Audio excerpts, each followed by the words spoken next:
J'ai eu 5 titres mondiaux, j'ai remporté des x10 Ironman, x20 Ironman, x30 Ironman, 38 km de nage, 1500 km de vélo et 10 marathons d'affilée, 422 km de course à pied.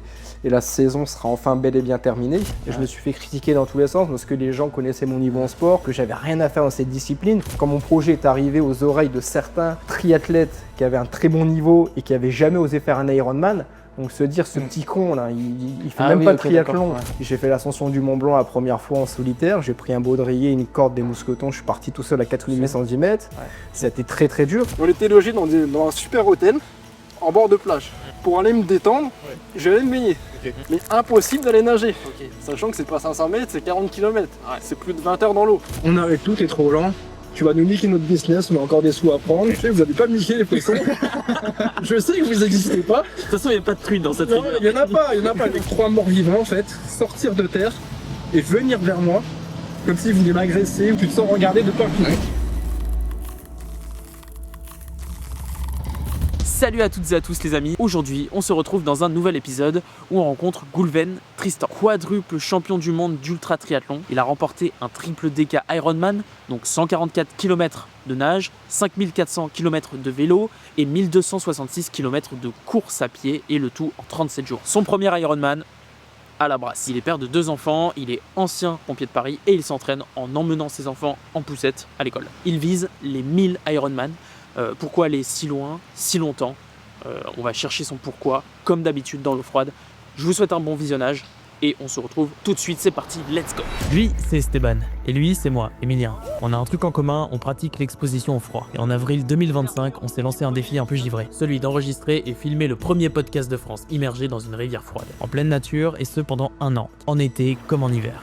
Des discussions sans filtre, avec ou sans invité, autour d'un thé et immergés dans l'eau froide, parfois même à moins de 5 degrés. Putain, c'est vraiment du thé glacé. Car dans le froid, impossible de tricher. Les masques tombent. Oh les salauds. Et voilà. Allez Laura là. On est filmé donc j'ai pas le choix. Et parfois, l'eau froide fait jaillir des réflexions inattendues.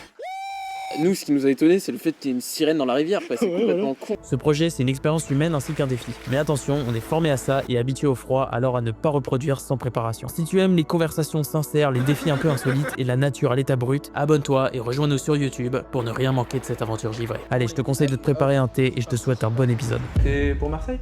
Je suis pour Marseille. Non, c'est vrai en plus. Donc t'aimes le foot? Ah, un grand passionné de foot? Ouais. T'es originaire de Marseille ou pas du tout? Ah, pas du tout. Ouais. Non, région parisienne. Ouais. Ah, t'es intéressant. Ouais, ok. Ok. Vous suivez le foot? Moi, oui, mais. Moi, pas trop, mais. Non, toi, t'es pas pas foot, toi. Non. Non, ça supporte quelle équipe?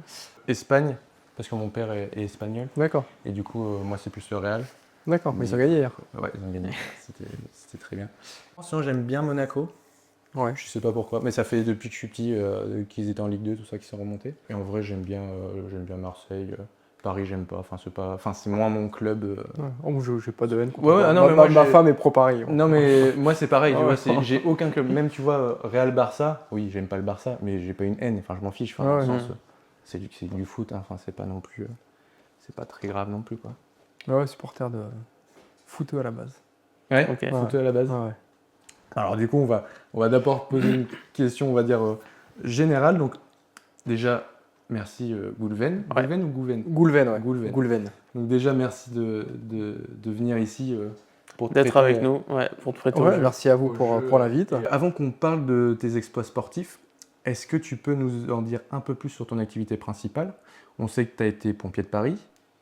Tu as sorti un livre sur des investissements, Sur tes l'immobilier, investissements, ouais. sur l'immobilier. C'était intitulé Comment je me suis constitué un patrimoine de plusieurs millions d'euros avec un salaire de 1750 euros.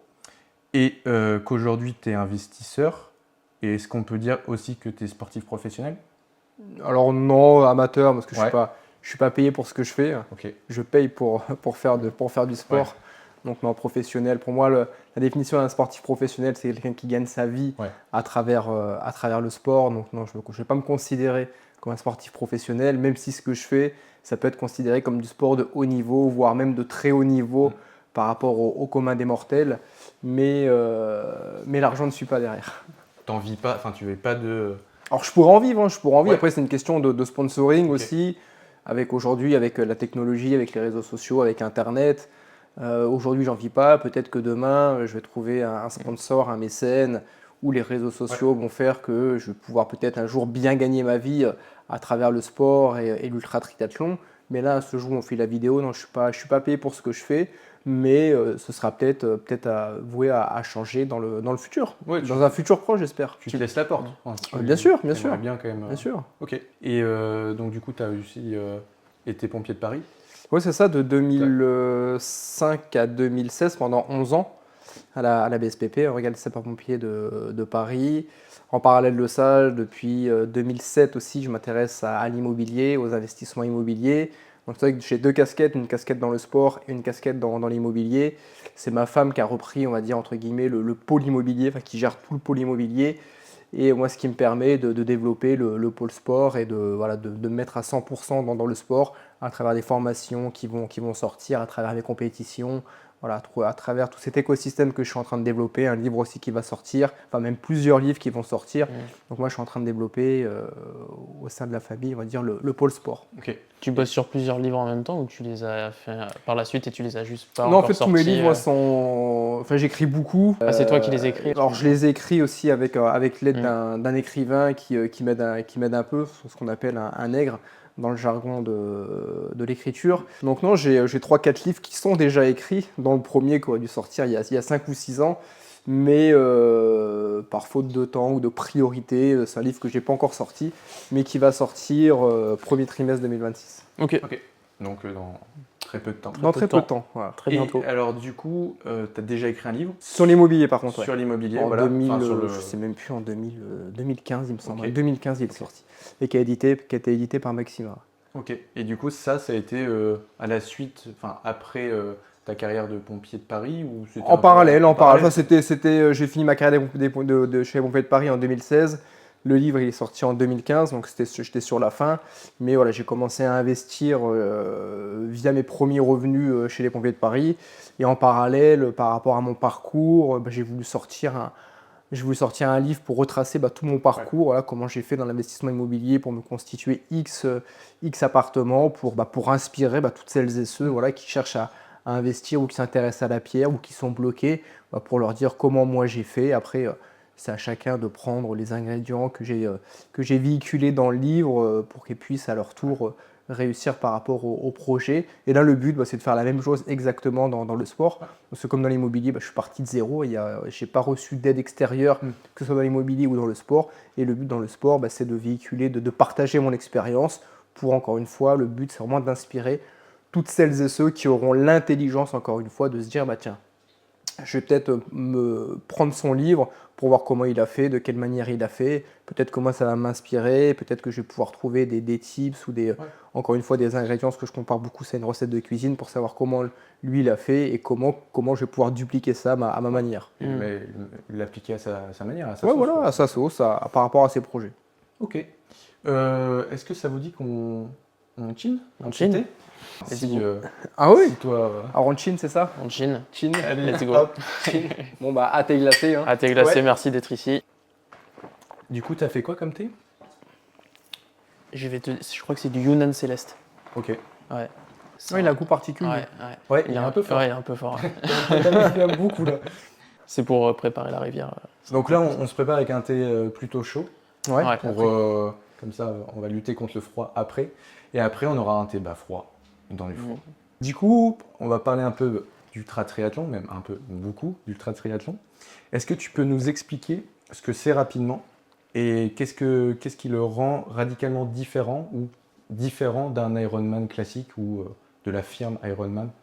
En seulement, c'est les distances. En fait, pour résumer, il y a plusieurs distances dans le triathlon. Et la distance reine dans le triathlon, ça va être les triathlons, ce qu'on appelle longue distance, dont certaines qui ont le label Ironman, donc 3 km 8 de nage, 180 km de vélo et un marathon. Voilà, ça c'est on va dire le must niveau distance, niveau prestige. En tout cas, moi, c'est comme ça que je le voyais il y a quelques années, c'est comme ça que je le vois toujours, hein. La distance Ironman.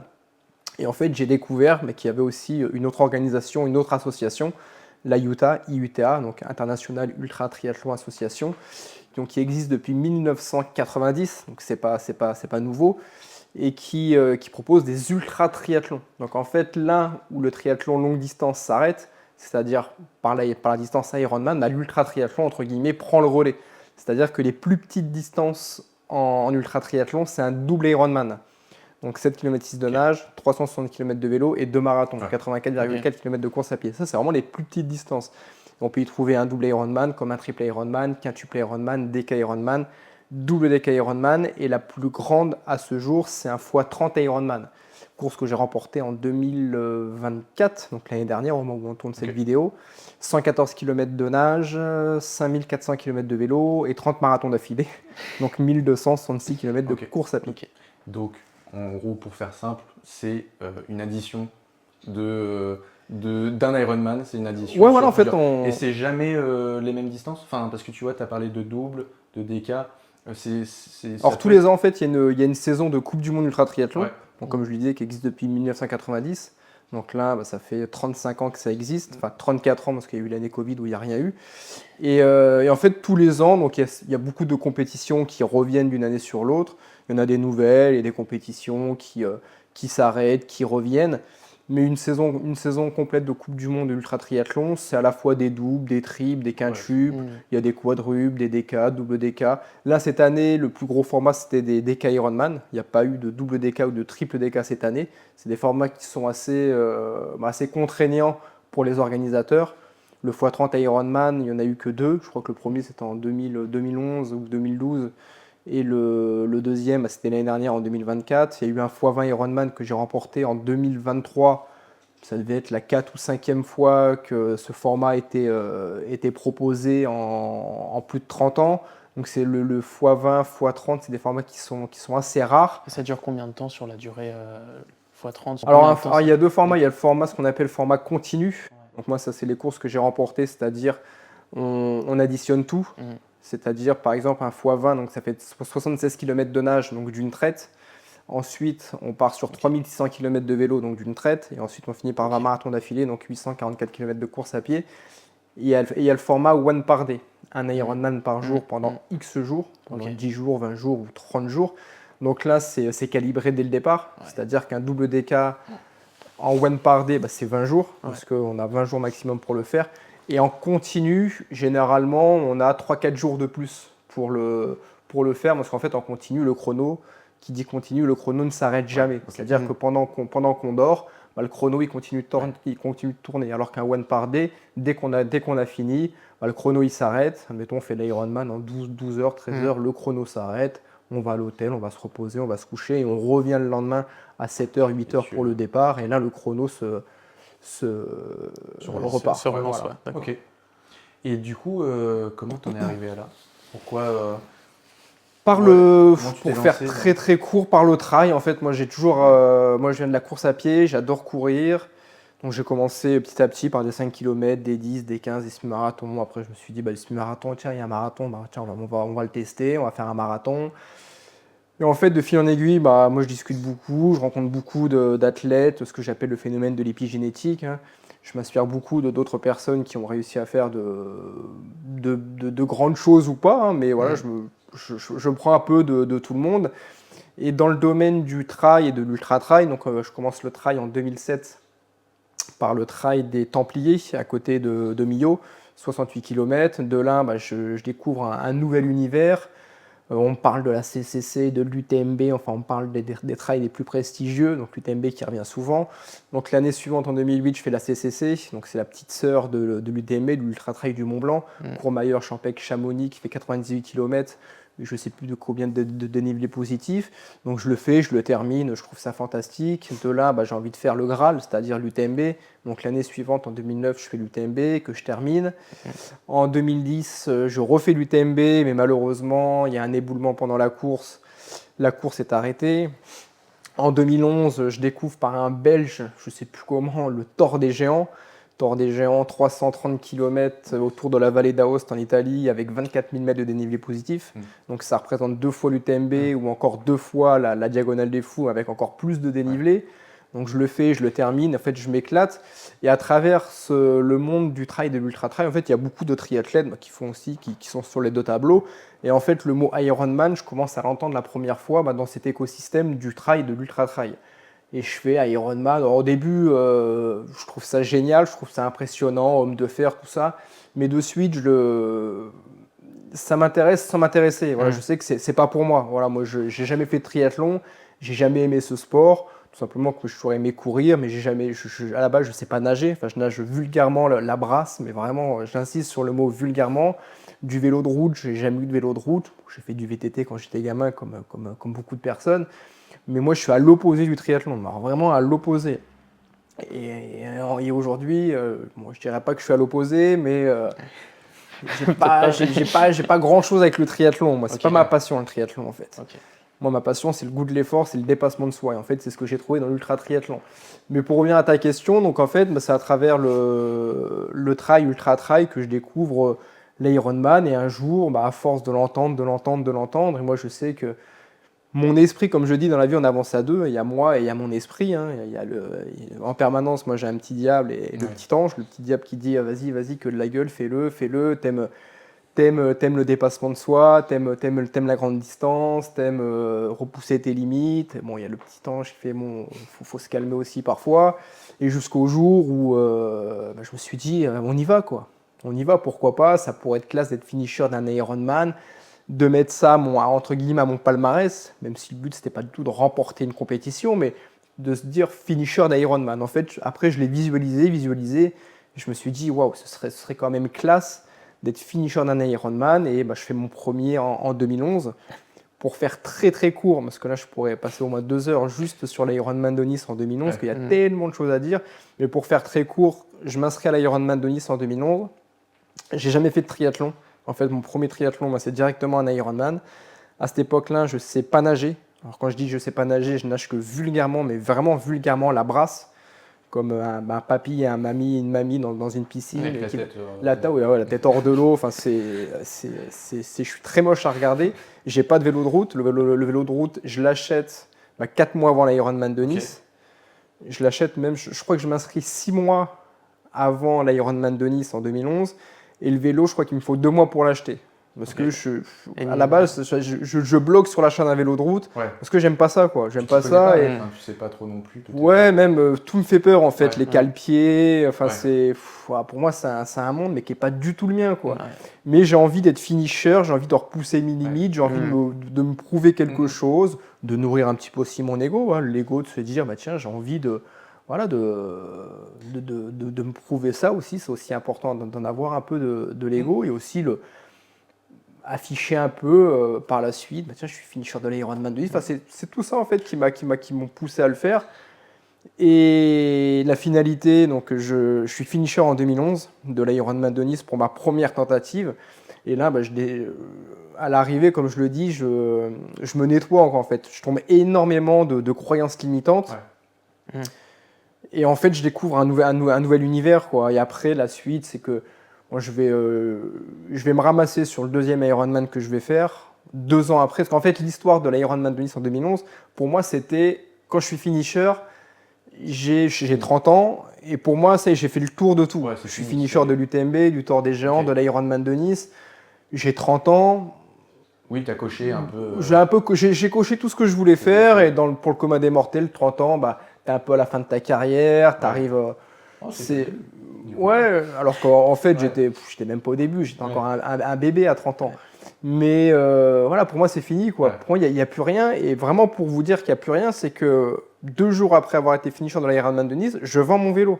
Voilà, pour moi, c'est fini, mais je ne veux plus entendre parler. Pour moi, il n'y avait vraiment pas de suite. Je ne veux plus entendre parler. Je veux plus monter sur un vélo de route. Investissement aussi, donc peut-être. Ouais, je l'avais. Un petit investissement. Je l'avais acheté pour la petite histoire. Je l'avais acheté 500 € au Trocathlon. Okay. Et je l'avais vendu 550 € à un coursier parisien. Un vrai investissement du coup pour le coup. Ouais, un vrai investissement. J'étais content de me faire. J'étais content d'avoir eu les médailles de finisher, mais content de me faire 50 €. Bon, je n'étais pas retombé sur mon investissement parce qu'entre le déplacement, l'hôtel, l'inscription et compagnie, enfin. Je vous passe tous les détails.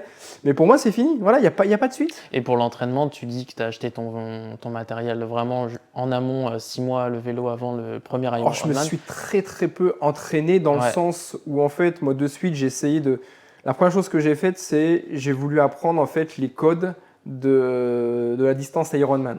C'est-à-dire, je savais qu'il y avait des barrières horaires. comme en trail, comme en ultra trail. Donc moi, la première chose, c'était quelle est la barrière horaire de la natation. Pour moi, ma hantise, ma peur, c'était la natation. Et j'ai vu que c'était 2h15.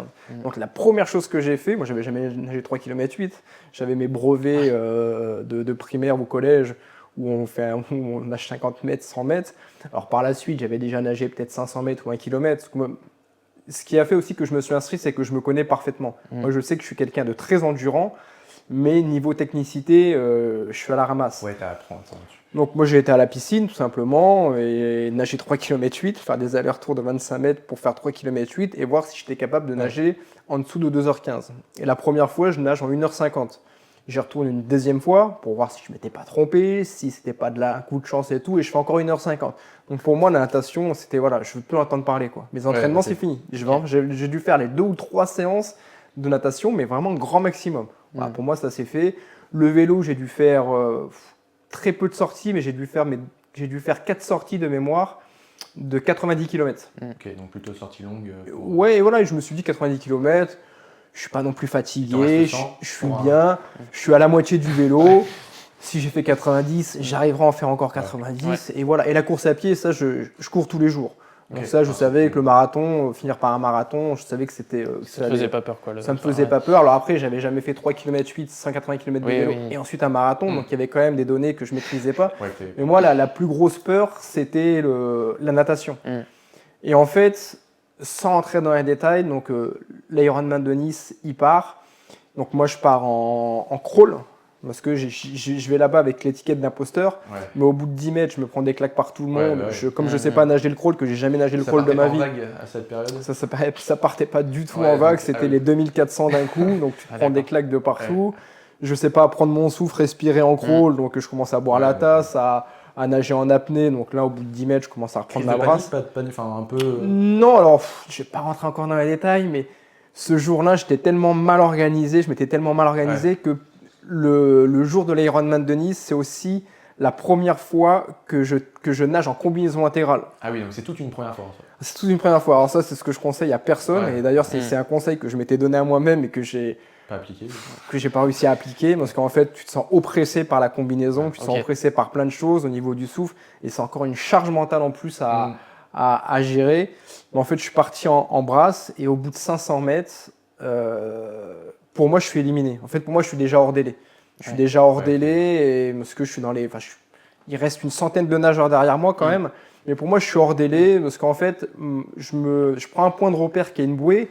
Cette bouée, je ne sais pas à quelle distance je la mets, mais par rapport à ma montre, je dois avoir à peu près 10 minutes de retard sur 500 mètres ou 300 mètres. Et en fait, quand j'arrive à la bouée, il y a un bateau, il y a un arbitre qui était là, sur un bateau à côté de l'arbitre, et je prends le temps de m'arrêter. Je m'arrête à côté de lui, je crois que je m'accroche même au bateau. Et apéro. T'es glacé. Mais pour moi, c'est fini. Voilà, pour moi, c'est fini, et je lui fais, on est à quelle distance ? Et en fait, la distance qu'il m'indique, par rapport au chrono de ma montre, j'étais exactement dans le même timing qu'en piscine.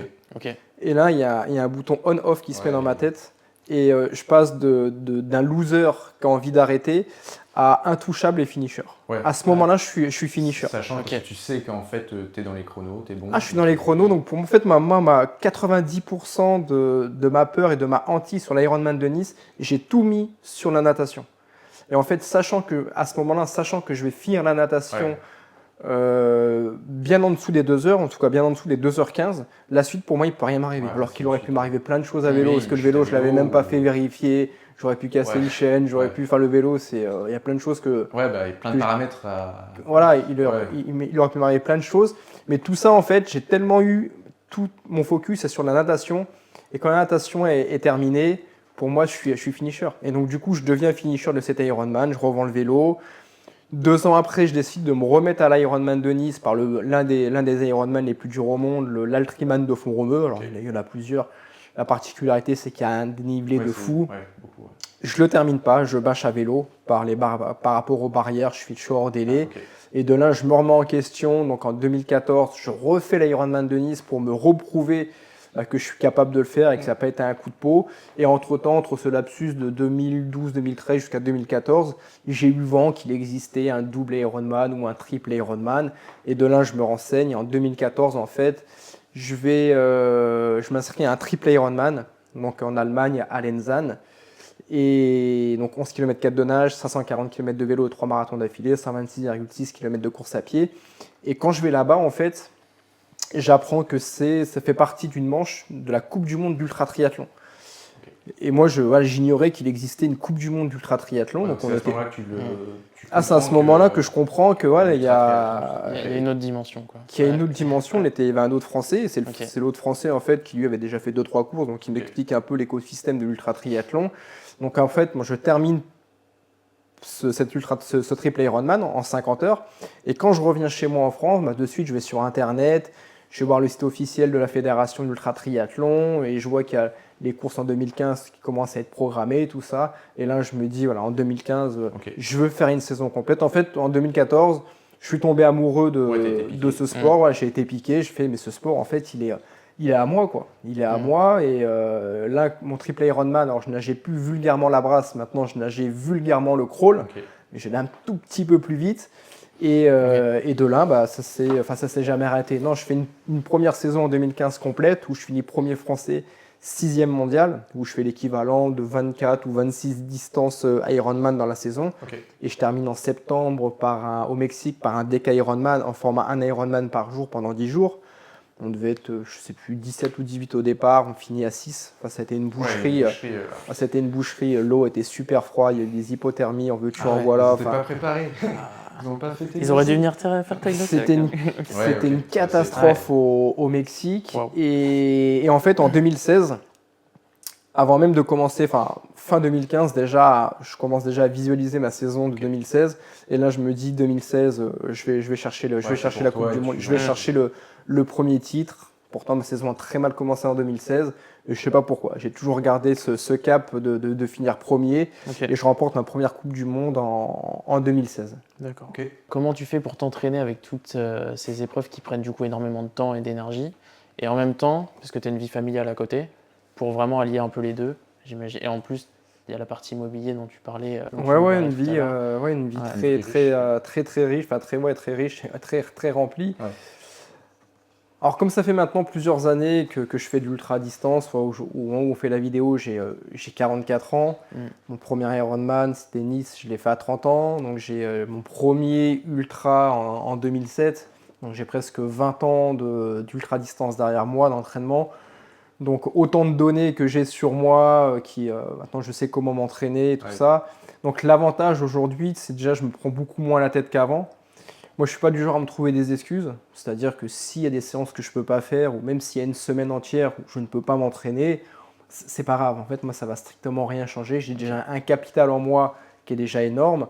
Et si je ne peux pas m'entraîner par rapport aux enfants, par rapport au travail, c'est des séances que je vais faire parfois la nuit. Ça m'arrive d'aller courir de 23h à 1h, ou de 22h à minuit, ou de minuit à 2h du matin, Ça m'arrive souvent, surtout à l'approche de grosses compétitions. J'essaye de mettre un petit peu les bouchées doubles.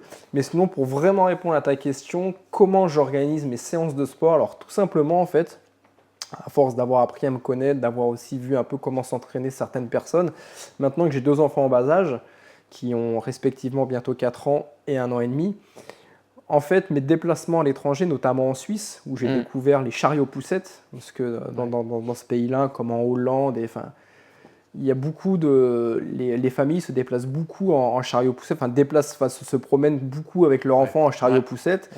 Et en fait, à force de voir ça, je me suis dit pourquoi pas faire la même chose. Donc en fait, la première année où j'allais déposer mes enfants respectivement chez la nounou à l'école, je faisais un peu comme tout le monde, et j'y allais en voiture.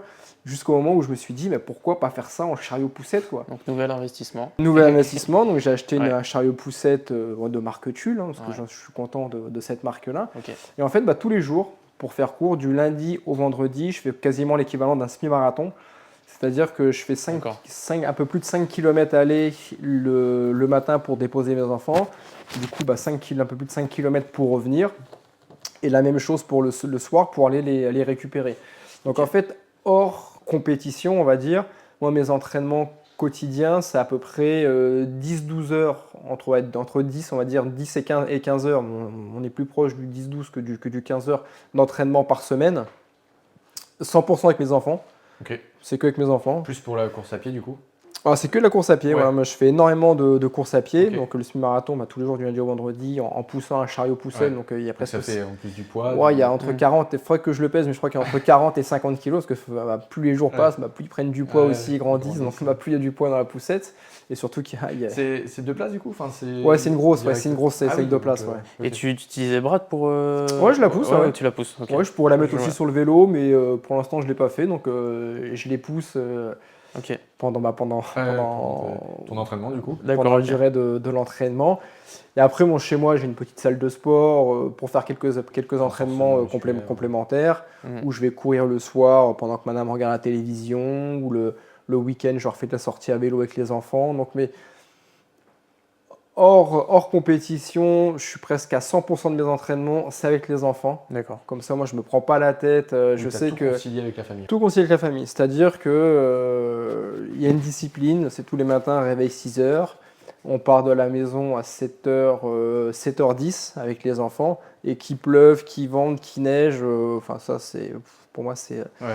ça me passe au-dessus, on y va. Mm. Voilà, on y va et s'il pleut, les enfants, ils ont ce qu'il faut, ils sont couverts. Moi, je mets l'imperméable qu'il faut et je reviens, je suis complètement trempé, mais c'est pas grave. Moi, j'ai fait ma séance. Des entraînements complémentaires où je vais aller jusqu'à 20, peut-être jusqu'à 25 heures sur 2-3 semaines. Ça, c'est à l'approche de compétition. Mais D'accord. 100% de mes entraînements, quasiment, c'est avec les enfants.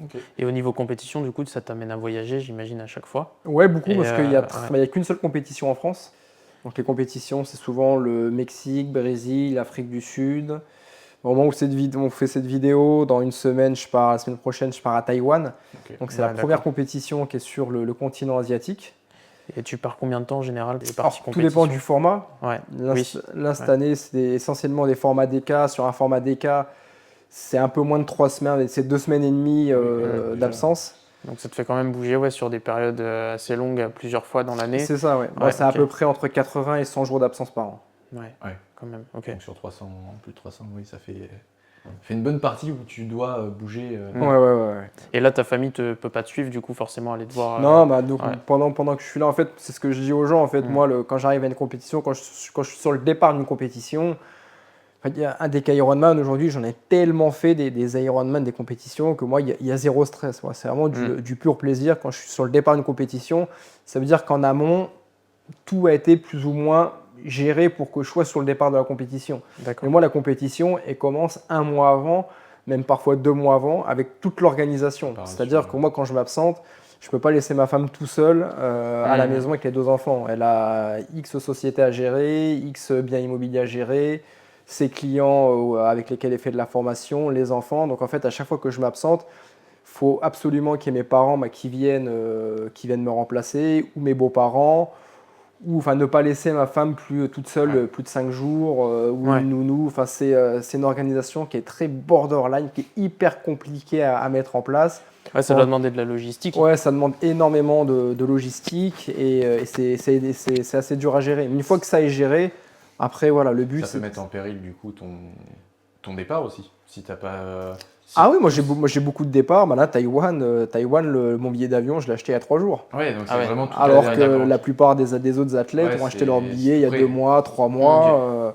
L'Afrique du Sud, le premier DK qu'il y a eu cette année, j'ai acheté le billet, je crois, une semaine avant la compétition, où j'ai réussi à voir l'alignement des planètes et tous les voyants ouverts pour pouvoir partir. C'est vrai que ce qui est très dur, c'est de continuer à s'entraîner sans avoir la certitude à 100% Que tu vas y aller. de pouvoir partir, Ok. de garder cette motivation, de garder ce petit truc qui va faire, allez, je fais cette séance de plus, je vais m'entraîner de 22h à 2h du matin.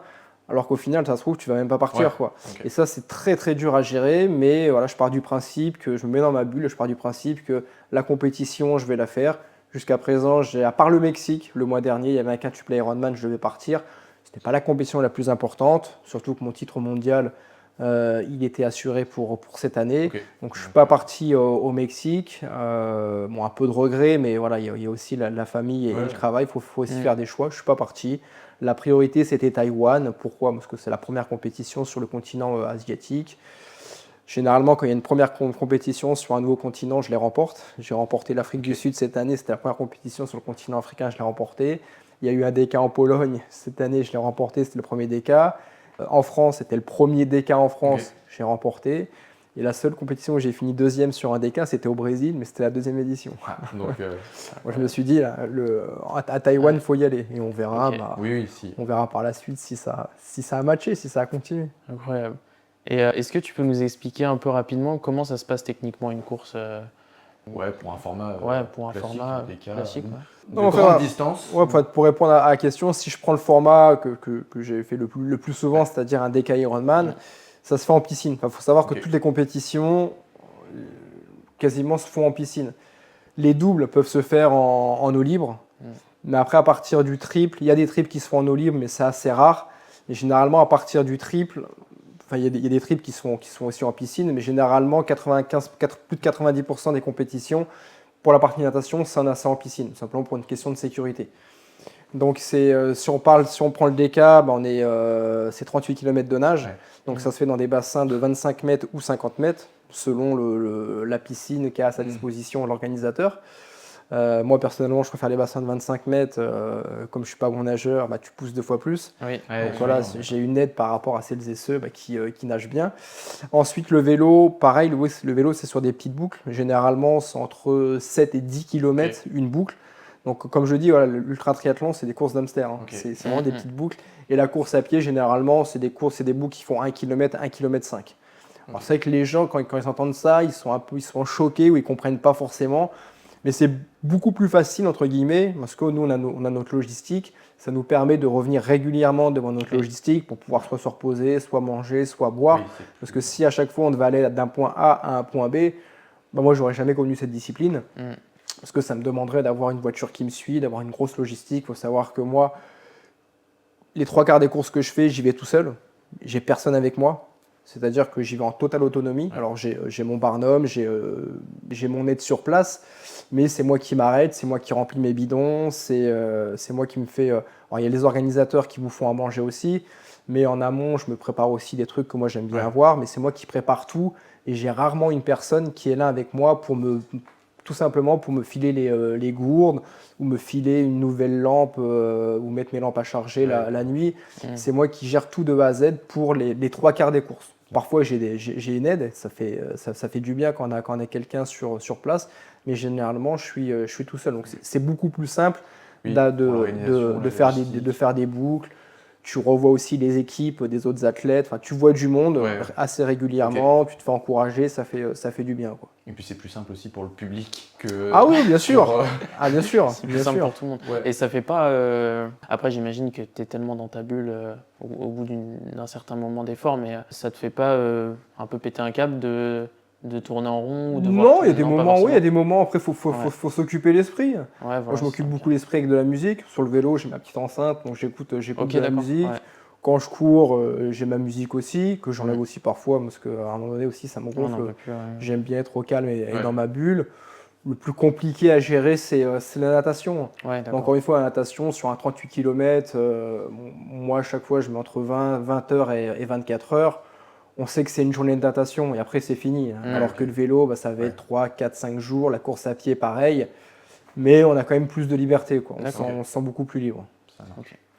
Et question investissement, prix. Il faut compter 25 à 30 000 euros par an une saison. Une saison entière. Une saison Du coup, entière. Ouais. Ça comprend voyage, ça comprend... Ça comprend tout à peu près.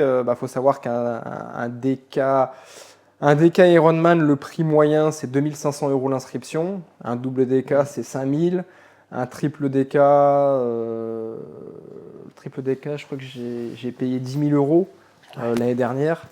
Donc c'est très très cher. Et après, il y a les déplacements en voiture, les locations d'hôtels, de voitures, la nourriture. Les vols quand les compétitions sont pas en Europe. Quand c'est en Europe, à chaque fois, je me déplace en voiture. Ok. Mais dès que c'est à l'étranger, il n'y a pas le choix, c'est le billet d'avion en plus. C'est les petits, le matériel aussi à renouveler. Ouais, on est sur une saison complète, je pense qu'on est même beaucoup plus proche du 30 000 que du 25 000. Ouais, Donc, c'est très, du très coup, ça compliqué. comprend pas par contre le matériel. Parce que après le matériel, toi, tu vas faire... Non, alors moi j'ai toujours. Non, si je renouvelle mon vélo, moi j'ai un, Ouais. j'ai un vieux vélo. Mon vélo, il n'est pas non plus tout jeune. Mais à force de mettre 25 000 toutes les saisons, Ouais, bien sûr, tu peux j'ai non pas plus- forcément le budget pour m'acheter le vélo que je voudrais. Donc Ouais. pour l'instant, on fait comme ça. Ok. Au niveau du regard des autres, ou ce que les gens peuvent penser, de cette pratique, de se dire mais il est complètement fou. Enfin, comment tu t'es face à ça? Je m'en branle Ouais, totalement. total. Ah ouais, alors, J'espère d'ailleurs. Ouais, bah ouais. Parce que sinon. tu pourrais pas faire ce Ouais. que tu fais en soi, je pense. Ouais. Si tu serais impacté par ça, je pense que ça serait quand même plus compliqué. Après les gens, parce que ça, je me suis mis sur les réseaux sociaux assez tardivement, enfin Ok. c'est assez récent, où j'ai commencé à parler de ce que je fais, ça a remonté à peu près il y a 2 ans. Ok. Je suis pas forcément très réseaux sociaux, mais je me suis dit voilà, il y a quelque chose à partager. J'ai envie aussi de faire découvrir ce que je fais. Non, c'est beaucoup de bienveillance. Les gens sont bienveillants, les gens sont surpris, scotchés de découvrir en fait une autre partie de l'être humain, quoi. Ok. Pour eux, pour le commun des mortels, un être humain, après 35 ans, c'est retraite sportive. Un être humain, il n'est pas capable de courir plus de 24 heures ou de courir plus de 100 ou 200 km. Et quand les gens voient mes distances, ils bug, quoi. Ouais. Ça fait péter des croyances Ouais, limitantes c'est même ça. chez les autres. En C'est fait, c'est exactement ça ce qui que je veux dire, même parce moi. que Ouais, c'est nous, ça. quand on Ouais. s'est contacté, quand tu nous as dit tout ton palmarès, on était en mode mais c'est possible ça, Ouais, humainement. C'est comme si Tu vois. on nous a toujours appris que 1 et 1 ça fait 2. Ouais. C'est comme si du jour au lendemain, en fait, je te démontrais par A plus B que 1 et 1 ça n'a jamais fait 2, ça fait 3, quoi. Ouais. Ouais. Et que je te le démontre à Ouais, travers ce que ouais, je fais, quoi. ouais. Et que là, en fait, tu te dis putain, merde, en fait, toute ma vie, depuis que je suis en maternelle, primaire, en fait, on m'a menti, quoi. Ouais. En fait, c'est beaucoup de réactions comme ça, quoi, où les mecs comprennent pas. Alors, il y a des petits rigolos sur Internet, on en trouve plein, des petits rigolos, des petits haters, tout ça, qui te lancent des pics ou voilà, qui Oui, viennent oui. t'insulter, C'est toujours- gentiment c'est ou toujours pas. plus facile de toute façon. Mais le truc, c'est que j'apporte toutes les preuves de ce que je fais. Voilà, il y a une fédération internationale. Tout ce que je fais, en fait, je fais des lives, et je le montre en fait par A plus B, je le démontre. Donc, je sais qu'il y en a, ça leur fait chier parce qu'en fait, je leur démontre je dis quelque chose que je démontre, mais voilà, je les mets de côté. Ces gens-là, je leur réponds jamais parce que j'ai pas envie de m'attarder là-dessus. Mais c'est beaucoup de bienveillance, Ouais. des gens qui, c'est énormément de messages que je reçois. Bah, grâce à toi, je me suis mis à courir, je me suis mis à faire mon premier 5 km. Je me suis dit, putain, t'es en train de nous publier un post, t'es en train de faire 10 marathons d'affilée. Ouais, Aujourd'hui, c'est une il pleut, je peux au moins aller me sortir les doigts et faire Ouais. 5 km. Je reçois beaucoup de messages comme ça, mais c'est vraiment de la bienveillance et beaucoup de personnes qui se disent, bah, putain, si lui, il fait ça, bah, je peux peut-être faire un truc, quoi, faire quelque chose à mon niveau. Et il y en a d'autres aussi qui se disent, bah, si lui, il l'a fait, bah, pourquoi pas moi et pourquoi pas me lancer dans l'ultra-distance. Et il y en a qui se mettent aussi à faire du triathlon longue distance et d'autres de l'ultra-triathlon. Donc c'est cool. Si, même pour commencer, un triathlon classique. Ouais, bien sûr, bien sûr, Donc, bien sûr. Ok. Tu es la première personne qu'on reçoit du coup sur le format qui utilise vraiment le froid du coup pour les bienfaits et avec le sport d'endurance que tu Ouais, fais, pour la bah, récup, ouais. tu l'utilises pour la récup. Est-ce que tu sens vraiment une grosse différence quand tu utilises le froid après tes courses, après tes Ouais, alors tes épreuves j'ai testé plusieurs formats. J'ai la cryo en cabine Ouais. On à n'a moins- jamais fait ça. Nous, à mais- moins 160 Ok. et beaucoup les bains froids. Mm. Alors le plus niveau récupération, les bains froids avec de la glace, il n'y a pas d'égal. Ouais. Pour moi, c'est le must du C'est le must top du du top. must. Ce que font à l'ancienne les rugbyman dans une poubelle, de l'eau froide, des glaçons.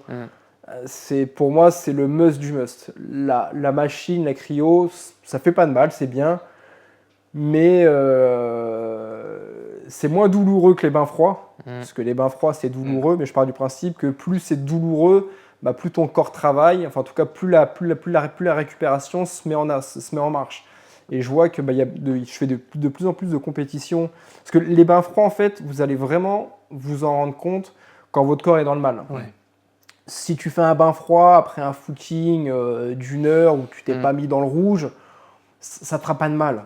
Si tu peux le faire, fais-le. Ce sera toujours mieux, mais. Ce sera toujours mieux, mais voilà, ça va pas être un Oui, truc c'est de pas en ouf. plus. Mais par contre, où tu vas vraiment t'en apercevoir, moi je l'ai vu, c'est en compétition. En compétition, c'était notamment au Brésil cette année, où il y avait et en Afrique du Sud, mais surtout au Brésil, parce que là, au Brésil, ils avaient investi sur les glaçons. On avait de la glace, mais alors à volonté de chez Trop bien. volonté. Et pourtant, il faisait 40 degrés, mais alors, il y avait un camion de glace qui venait tous les jours. Ok. Et il y a un moment où j'étais j'étais peut-être à 200 km de course à pied. Enfin, ça sifflait de partout au niveau Rincé, des quoi, hanches, ouais. des quadrilles et tout. Ouais. Je me suis fait 10 ou 15 minutes de bain froid. Alors, bain froid, ça devait être entre 5 et 10 degrés. Et juste en mettant parce que je m'immerge jamais complètement, j'ai pas encore trouvé cette force-là ou cette habitude-là, mais je fais juste au niveau du nombril. Ouais. Mais je suis reparti, mais je vais pas dire comme un lapin de 6 semaines. Ouais. Mais ça fait le travail, quoi. mais Ouais, ça fait le travail. Et là, qu'est-ce que ça fait du bien. ça resserre les fibres. Ah, ça fait du Ouais. bien. Incroyable. Dans les bains froids et beaucoup aussi en compétition, les bottes de pressothérapie. Ok. D'accord. Mais pareil, les bottes de pressothérapie, complément aussi. si vous faites un petit footing, Ouais. que vous n'êtes pas mis dans le rouge, vous allez mettre les bottes de pressothérapie, vous allez vous dire c'est une arnaque. c'est J'ai ça. rien ressenti. Si ce qu'on recherche, c'est une récupération pour le sport. Ouais. Par exemple, si c'est vrai qu'on fait un petit peu d'entraînement par-ci par-là, ça va être un plus, mais c'est pas quelque chose qui va être tout de suite, on va le voir, on va faire oula, j'ai les jambes neuves. C'est ça. Mais après, bon, il y a d'autres aspects, du bain froid, ça peut permettre la détente, tout ça, donc après, ça c'est un autre côté. Mais oui, pour Mais le tout côté ce qui est sportif, sport de choc, comme les sports de combat, Ouais. le rugby et tout, on récupère beaucoup plus vite. Et tout ce qui est courbature, surtout au niveau des quadrilles, un bon bain froid, ouais, c'est un plaisir. Le corps vous remercie. Alors, c'est pas forcément très agréable, oui, ça va. mais il faut vous dire que c'est ce qui fait que le corps est en train de travailler et de bien récupérer surtout. Donc ouais, alors les bains froids, je les conseille, mais il n'y a rien à prouver là-dessus, quoi. Génial. Mais justement, ils continuent d'ailleurs à faire des recherches. Ouais. Ils découvrent encore des bienfaits, hein, On le découvre tout tous le les temps, ans. il y a des nouvelles Ouais, études qui sortent. Ok. Bon, bah du coup, Du coup, allons-y. Allez, on y va. on va Allons-y. partir rivière maintenant. Ouais.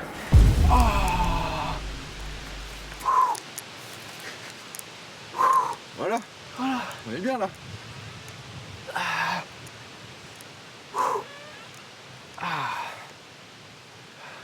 Bravo, messieurs. Bon, petit ressenti, ça va là. Ah, ouais, on est à 12, entre 12 et 14, 13, ça va là? Ah, mais je suis bien, je tremble, mais je suis bien. Bon, du coup, ressenti, tu disais, entre 12 et 14. Bon, allez, 13 degrés, on va trancher 13. Allez, 13. Et là, en vrai, avec le vent, regarde. C'est le ressenti du vent et là, on a du courant.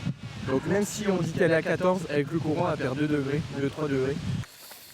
Nickel. Alors donne-moi direct. C'est la 1, moi, c'est la 1. Et tiens ta tasse.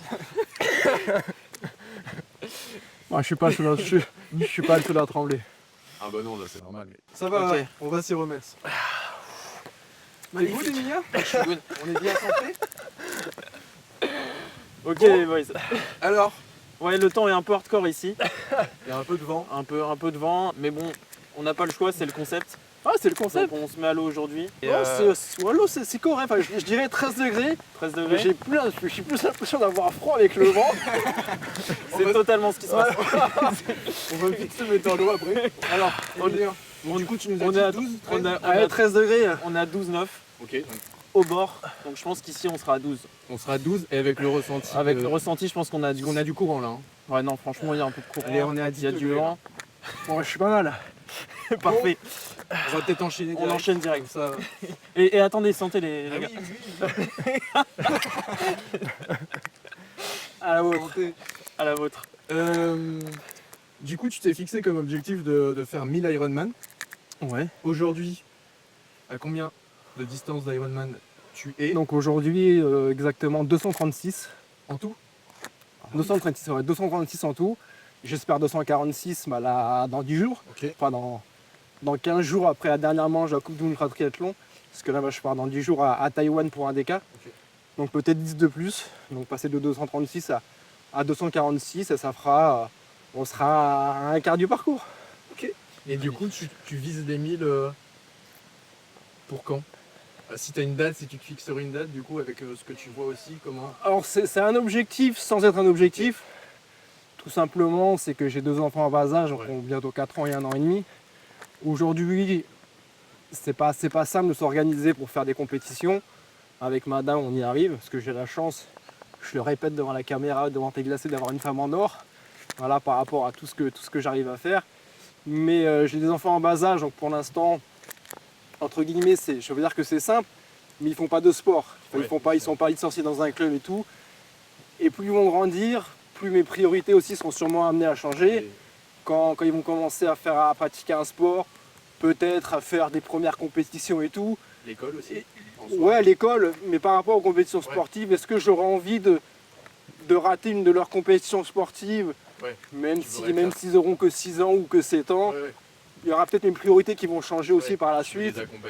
Pour les accompagner. Donc aujourd'hui, j'ai la chance encore de pouvoir continuer de par ma santé, de par les finances, même si c'est pas toujours simple, parce qu'on n'a pas de sponsor, on paye tout avec nos données personnelles et nos sociétés.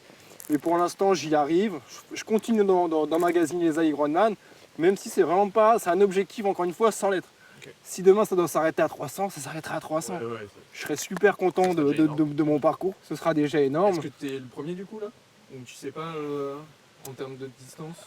Ah, de nombre d'Ironman. Alors non, il y a Beat, un Suisse, qui fait partie aussi de la Coupe du Monde ultra triathlon, qui est beaucoup plus âgé, qui doit avoir peut-être 60 ans, il en est à 330 ou 340. Donc c'est dans les... Il y a un autre Français qui est à la retraite, qui doit avoir 65 ans aujourd'hui, alias la légende, qui a 290 peut-être, quelque chose comme ça. Donc moi je suis au 3e. En fait, dans l'ultra triathlon, il faut savoir que comme dans beaucoup de disciplines, notamment dans les sports américains, il y a le Hall of Fame. Avec entre guillemets c'est pas entre guillemets, c'est le Hall of Fame, c'est quand même les légendes de chaque sport. Dans l'ultra triathlon, il y a aussi un Hall of Fame. Donc le Hall of Fame en ultra triathlon, c'est le Hall of Fame 100. C'est tous les athlètes qui ont fait au minimum 100 distances Ironman, mais à travers la discipline de l'ultra triathlon, sans prendre en considération les Ironman simples. Et on doit être 19 ou 20 à avoir intégré cet Hall of Fame 100 dans l'ultra triathlon. Et aujourd'hui, je suis le 3e. Ok, donc tu fais partie des tout premiers. Et oui, je pense qu'on doit être 5. Je dois être dans le top 5 dans le monde par rapport aux distances Ironman. Et tu nous as expliqué tout à l'heure que tu avais commencé par le trail, donc les Templiers, le CCC, l'UTMB, le Tour des Géants. Tu nous avais aussi parlé que tu as été un peu fâché par ce milieu-là, par rapport au tirage au sort. Ouais, c'est ça, ouais. Tout ça, que tu n'arrivais pas à avoir une chance de participer. Est-ce que c'est à cause de ça vraiment aussi que tu t'es dit merde, j'ai pas ma place, on veut pas m'accepter, je trouve un peu mon truc à moi. Et qu'est-ce que tu penses aussi de maintenant l'UTMB qui est très porté sur les influenceurs aussi, donner la place aux influenceurs, plus qu'à des personnes aussi, avec le tirage au sort, tout ça. Après, c'est bien pour l'UTMB, parce que faut savoir que l'UTMB, à la base, je pense pas qu'ils avaient visualisé cette réussite. Donc c'est que c'est bien, c'est que ça a fonctionné. L'UTMB, ou même il y a plein d'autres trails ou d'ultra trails dans le monde qui cartonnent, qui sont victimes entre guillemets de leur succès. Donc c'est aussi grâce à eux, ces courses-là on peut permettre à plein de gens de se mettre au sport, de se mettre à la course à pied. Donc ça n'a pas que des côtés néfastes. Après il y a les côtés néfastes pour les écolos, je ne vais pas rentrer dans la politique, mais côté politique. Mais voilà, sur l'environnement, ça peut être destructeur aussi. Donc il y a peut-être des effets négatifs. Mais après le tirage au sort, malheureusement, ils ont 10, 15, 20 000 demandes alors qu'il y a 1000 places ou 500 places, d'un côté c'est comme ça quoi. Ça, c'est le jeu. C'est le jeu tout simplement. Alors après quand je dis que je suis fâché, c'est que moi j'aime bien programmer mes compétitions sportives d'une année sur l'autre. Et aujourd'hui, programmer un UTMB ou programmer un ultra trail, ça devient compliqué. Ça ne correspondait pas à mes attentes, à mes objectifs. Donc tout simplement, ce que j'ai fait, j'ai réorienté mes voiles. J'ai eu la chance aussi de trouver un autre sport dans l'ultra, qui a été l'ultra triathlon. À la base, je le répète, j'aime pas le triathlon. Je ne suis pas un adepte de ce sport-là. Mais j'ai essayé, ça m'a plu. J'aime toujours pas nager, j'aime toujours pas l'eau froide. Mais j'y suis parce que ça fait du bien au corps. Mais nous y sommes. Voilà, et ça me permet de travailler le mental. On me demande souvent, mais comment tu fais pour travailler le mental ? Là, je peux vous assurer que je travaille le mental. Parce que là, je suis dans l'inconfort total, mais j'aime l'inconfort. Donc moi, ça me dérange pas. Maintenant que j'y suis dans l'eau, voilà, le but, c'est pas de sortir de maintenant. On va même s'immerger, je vous propose à la fin de cette question. Non pas que j'ai galéré à me mettre dans l'eau, mais maintenant que j'y suis, voilà, on est bien. Même si vous me voyez trembler, ça fait partie de l'entraînement. Voilà. Donc oui, je me suis fâché parce que UTMB, j'arrive plus à m'inscrire. Tour des Géants, j'arrive plus à m'inscrire. Ça ne veut pas dire que j'en ferai pas un jour l'UTMB. Enfin, j'espère le faire, ça fait partie de mes projets. J'espère refaire aussi le Tour des Géants parce que pour moi c'est le trail qui a été c'est mon plus beau souvenir que j'ai en ultra trail. Mais pour l'instant je suis focus sur l'ultra triathlon et j'ai pas de regrets à regarder derrière moi. J'arrive plus à m'y inscrire, mais j'espère un jour. Dans ce parcours. Ouais, tout à fait. Donc voilà. super. Je vous propose petite immersion. Ouais, on s'immerge. Bon, On y va doucement. allez, doucement, à notre rythme. Ça c'est plus dur, ça là j'ai pas l'habitude. Ça fait du bien. Magnifique. On est filmé donc j'ai pas le choix. On respire. On se concentre dessus. Voilà. Allez, on met le coup. Voilà, et après on n'est pas obligé. Ouais. C'est comme ça, tu peux remonter On peut remonter un peu, ouais. même pour la raison. Ok, est-ce qu'il y a des croyances du grand public que tu aimerais démonter un petit peu sur tout ça, sur tout ce que tu fais?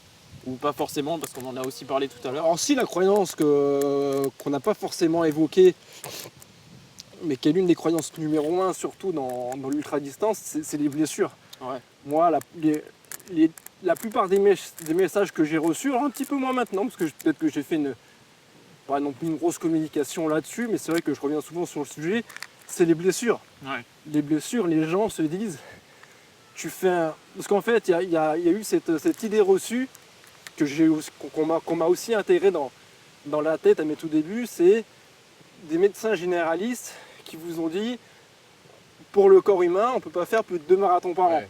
Ouais. Ça, c'est vrai que c'est une idée de la génération d'aujourd'hui, avec tous les réseaux sociaux, tout ce qu'elle voit par rapport aux sportifs qui passent à l'action. Je pense que c'est une croyance limitante qui est moins présente maintenant, mais à mon époque, entre guillemets, faire 2-3 marathons par an, c'est déjà quelque chose de fou. Ouais. Alors qu'on peut en faire, je ne vais pas dire de version illimitée, mais moi, je me suis jamais blessé. Bon, il y a peut-être une partie de chance aussi, de génétique peut-être un petit peu, mais quoi qu'il en soit, il y a des statistiques. Et ça, les statistiques, on ne peut pas aller à l'encontre de statistiques. Je prends l'ultra triathlon, on pourrait comparer exactement les mêmes chiffres dans l'ultra trail, parce que c'est ultra trail, ultra triathlon, c'est vraiment similaire. Ouais. Mais en ultra triathlon, la moyenne d'âge c'est 40-45 ans. Ouais. Donc ce qui démontre, c'est que c'est pas un sport qui est traumatisant. Et moi, ça fait depuis 2014 que je suis dans l'ultra triathlon. Je me suis pas blessé. J'ai rarement vu des athlètes se blesser. Il y en a même qui font des DK Ironman. Je pense à un Allemand, j'ai plus son nom, mais qui a fait, je fais 2 DK Ironman avec lui. Un en Afrique du Sud et un au Brésil. Il a une prothèse de hanche. D'accord. Ah oui, waouh. Ah oui, donc. Enfin, il a 2 prothèses de hanche. Il a fait un DK Ironman qu'il a Il n'y a plus terminé. d'excuses. Après, est-ce que c'est par rapport aussi à la zone dans laquelle vous êtes? Zone 1 La zone complètement. Plus vous allez rester en zone 1, bah moins c'est traumatisant. La zone 1, non pas qu'on peut la faire de manière illimitée, mais presque. C'est pas Qui correspond pour ceux qui ne savent pas du tout ce que c'est la zone 1. c'est courir en discutant, quoi. C'est Ouais, du d'accord. footing, c'est dans le jargon militaire, c'est un petit footing bras souple, quoi. C'est- D'accord. T'es censé durer plus longtemps, de t'économiser aussi, t'es pas dans le rouge. T'es vraiment T'es la pas dans le première rouge, zone, tu peux discuter. t'as le cœur Tu qui- cours, tu peux tenir une conversation. Ok, donc là on est en zone 1 actuellement, par exemple, dans le froid. Ouais, non, pour je pas, pense mais- qu'on est peut-être même en zone 2. Ouais. Ah, quoique, non, on est en zone 1. Et il y a 4 zones. Il y a zone 1, zone 2, zone 3, zone 4. Zone 4, c'était les temps t'es dans le rouge, tu vas pas Ok. tenir longtemps dans cette zone. Zone 2, c'est plus aérobie, je crois. Donc tu commences à être en endurance. Et zone 3 aussi, c'est... Généralement, quand tu es dans un Ironman ou d'un triathlon classique, tu es plus en zone 3. Oh, les triathlons courtes distances, oui, ça va être ça. Voilà. Après, tout dépend du niveau de la personne. C'est ça. Mais ça va être entre zone 2 et zone 4. Et en ultra triathlon, c'est zone 1, Ah, zone voire zone 2. Ouais. Mais ça va pas au-delà de ça. Après, tout dépend si c'est un double Ouais. Ironman ou un triple DK Ironman. En double Ironman, on sera sur du zone 2, voire même ça peut arriver de côtoyer la zone 3. Mais sur l'ultra triathlon, en règle générale, on reste en zone 1. Ok. Et les plus vieux, je pense notamment à Sergio, un Brésilien, je crois que c'est le plus vieux des athlètes. Il a fini cette année au Brésil, il a fait un DK Ironman, celui où je finis deuxième, 71 ans. Incroyable. Donc l'ultra distance, l'âge, à 40 ans, vous n'êtes pas fini. Moi j'en ai 44 ans et j'ai jamais fait d'aussi bons résultats à 44 ans qu'à mes 30 ans, avec l'expérience, C'est la la maturité, ouais, connaissance de soi, la maturité. Mais encore une fois, voilà, en ultra distance, c'est pas un sport qui est accidentogène. On peut faire des 100, 200, 300 km de course à pied, de vélo, nager des dizaines de kilomètres à plus de 50 ans. Vous n'allez pas forcément vous blesser. Et ce qu'il faut comprendre aussi, c'est que la natation, c'est un sport qui est porté. Donc que vous nagez 500 mètres ou 40 km, vous allez avoir des petites inflammations dans les muscles, dans les épaules, mais vous n'allez pas vous casser une épaule. Ouais. Vous n'allez pas vous faire une luxation d'épaule. C'est un sport plutôt doux. Le vélo, vous êtes porté. Que vous rouliez 10 km, je schématise, hein, ou 5000 km, vous allez avoir mal au cul, c'est tout, quoi. Ouais.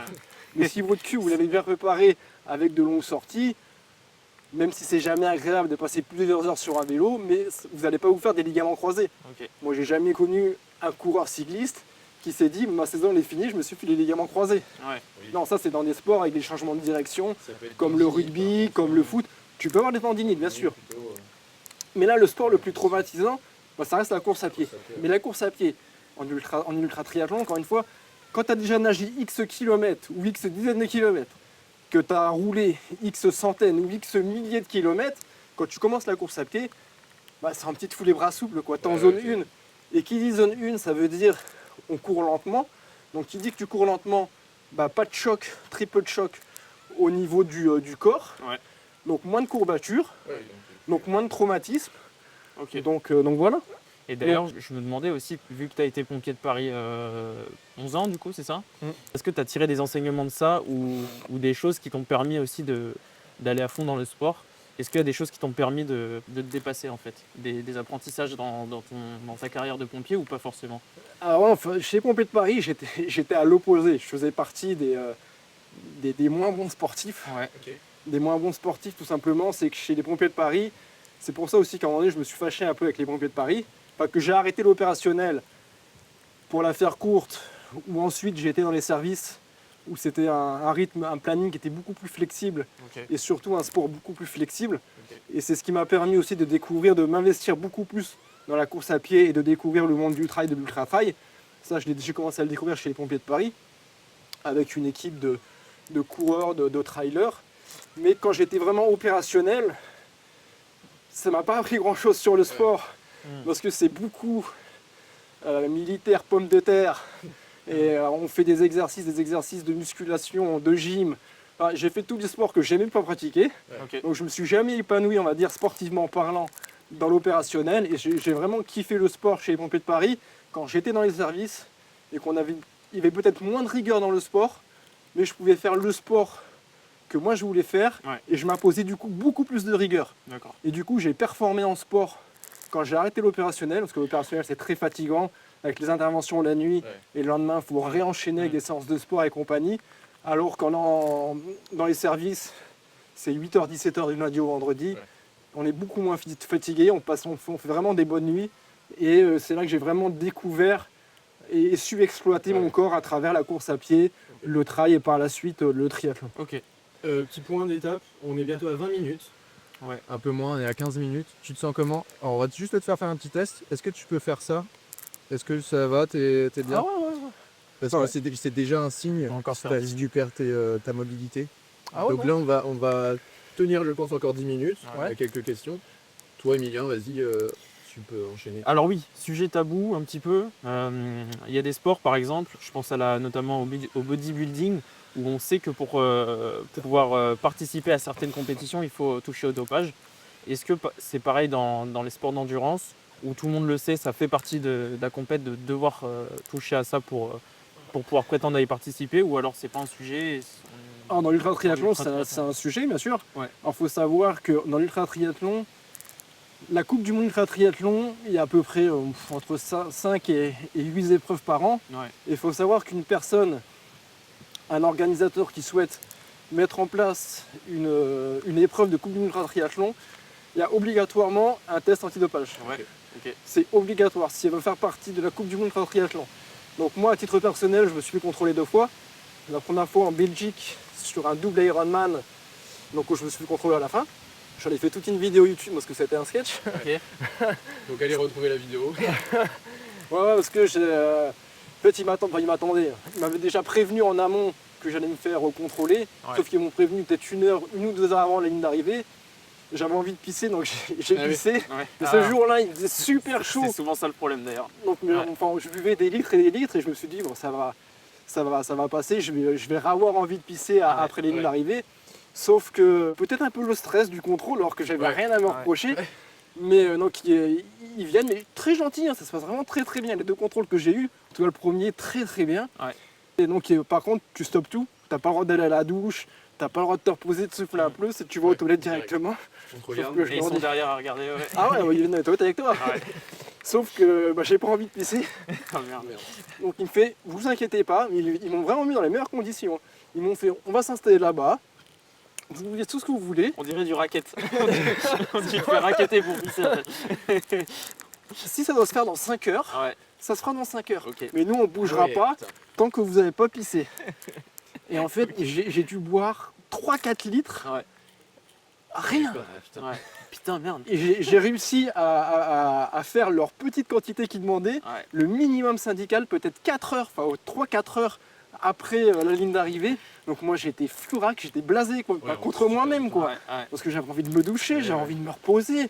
Je sortais de presque 30 heures d'épreuve Ouais. et t'es dégoûté. Donc je fais leur petit flacon et tout. Et après, pendant la nuit, l'anecdote, c'est que je me suis réveillé 3 fois. Impossible de dormir. Tout le temps envie de pisser. Et le deuxième contrôle que j'ai eu, c'est cette année, c'était lors de ma victoire au x10 Ironman à Colmar. Mais d'ailleurs, un homme, une personne qui était au JO aussi. Il faut savoir que voilà, les contrôles antidopage de triathlon, c'est exactement les mêmes normes que pour les JO, quoi. Ok. Il n'y a pas des normes. Tiens, l'ultra triathlon a un budget moins important que les JO. Non, les contrôles, c'est exactement la même réglementation. D'accord. C'est un institut, je ne sais plus lequel, mais qui fait ces contrôles-là, et c'est exactement fait de la même manière que pour les JO. Ok. Donc un deuxième en France cette année, et les deux ont été négatifs. Ok. Donc il n'y a pas de compétition où le dopage est nécessaire. Non, bah de toute façon. Ah non, non, Ah non. c'est interdit. Interdit. Et pour la Interdit. petite histoire, moi je ne citerai pas son nom, un Polonais qui s'est fait contrôler 2 fois positif. En 2023, sur un DK Ironman au Brésil, Ok. il avait éclaté le record, il avait fini premier, contrôlé positif. 6 mois après, il part aux États-Unis faire un quintuple Ironman, il éclate le chrono, contrôlé positif une deuxième fois, il a pris 8 ans de suspension. Ah oui, Ouais, ouais. Bon, on affichera son nom à l'écran. C'est le mec qui comprend pas. Tu sais. Et oui, il y a Ok. des contrôles à Ouais. toutes les courses, il y a obligatoirement 3 à 4 contrôles qui se font. Ouais, D'accord, ok. Et c'est pas forcément le vainqueur, même si le vainqueur il est souvent contrôlé. Mm. Enfin, souvent non, parce que j'ai pas non plus. c'est un peu aléatoire de toute façon. C'est très aléatoire. C'est très aléatoire. Tout ce qui est record du monde, à partir du moment où tu fais un record du monde, tu es obligatoirement contrôlé. Ouais, c'est normal. Et après, c'est aléatoire. D'accord, ok. Du coup, tu nous avais parlé d'un défi Mont Blanc, le Summit Project, Ouais. que tu as déjà effectué et que tu comptais refaire. Je sais pas si tu l'as déjà fait. 2024 et ok. cette année, ouais. Donc en gros, c'est 3,8 km de nage, 180 km avec 3000 mètres de dénivelé positif. Et ensuite la montée au nid d'aigle, L'ascension, au sommet du Mont Blanc. donc l'ascension à 82 cm, ouais. Et que tu as réalisé du coup l'année dernière, 2024, en 25 heures. 19. 25h19. Ok. Exactement. Et encore une fois, qu'est-ce que tu vas chercher dans ce genre de défi? Parce que là, c'est encore plus, enfin, c'est aussi un ultra triathlon, mais est-ce que c'est plus dur encore? Je préfère faire un triathlon comme celui-ci plutôt qu'un Ironman longue distance standard. En fait, c'est qu'est-ce que tu vas chercher de plus toujours? Une expérience. Ouais. Ouais. Là, c'est plusieurs choses. La première chose, c'était soit qui l'organisait, c'était un ami. Ouais. C'est Cyril Blanchard, qui pour la petite histoire a été le premier français, et il a été aussi recordman du monde du triathlon considéré comme le plus dur au monde, c'est-à-dire l'enduroman, l'arc to arc, où tu pars de l'Angleterre, tu commences tu cours 170 km, ensuite tu traverses la Manche, 40 km, et tu finis par 300 km de vélo pour arriver à l'Arc de Triomphe à Paris. Ok. Donc lui, il a été le premier finisher français, et en même temps, je crois que c'était en 2016 peut-être, ou 2018, je ne sais plus, ou 2019, enfin bref, où il a le record du monde. Et en fait, Cyril a voulu créer une édition en France, mais en mettant l'accent, enfin la difficulté, non pas sur la natation, mais sur la course à pied, Ok. avec l'ascension du Mont Blanc. Et après, pourquoi ça m'a intéressé? Donc, je le connaissais, donc c'est beaucoup plus facile pour la mise en relation ouais. d'avoir entendu parler de ce projet-là. Et l'ascension du Mont Blanc, comme j'en ai parlé dans cette vidéo, j'ai fait 2 fois l'ascension du Mont Blanc en solitaire. Ok. Et je me suis dit, là, le fait de le faire avec un guide et de refaire, on va dire, l'ascension du Mont Blanc que j'ai kiffé, mais de le faire dans des conditions avec beaucoup plus de sécurité. Moi, j'ai Chronométré, du coup, aussi. chronométré. Moi, j'ai kiffé le projet et en 2024, donc j'ai réussi en 25h19. Et je l'ai fait cette année, mais trop gourmand. Voilà, comme ce que j'aime faire un maximum de défis. Mais cette année, j'ai bâché après le parti du dernier refuge, le refuge du goûter. Et j'ai dû bâcher à 4200 mètres d'altitude. Ok. Comme quoi, ça remplit 5 fois vainqueur de la Coupe de l'Ultra Triathlon et bâcher des compétitions. Ok, d'accord. Par rapport à la nage en eau libre donc, que tu as fait à la Manche, Ouais. la traversée de la Manche plutôt, du coup tu nous as dit que tu as dû t'arrêter à 20 km Ouais. et que les Anglais t'avaient arrêté. Pourquoi? Même si tu l'as dit aussi, on va pas rentrer dans les détails trucs. Ouais, j'en ai fait toute une vidéo, mais Ok. rapidement, il faut savoir que c'est une mafia. Enfin, entre guillemets. C'est-à-dire, il y a 2 manières de faire un traversée de la Manche à la nage. Ok. Je vais essayer de la faire courte. Il y a la manière officielle.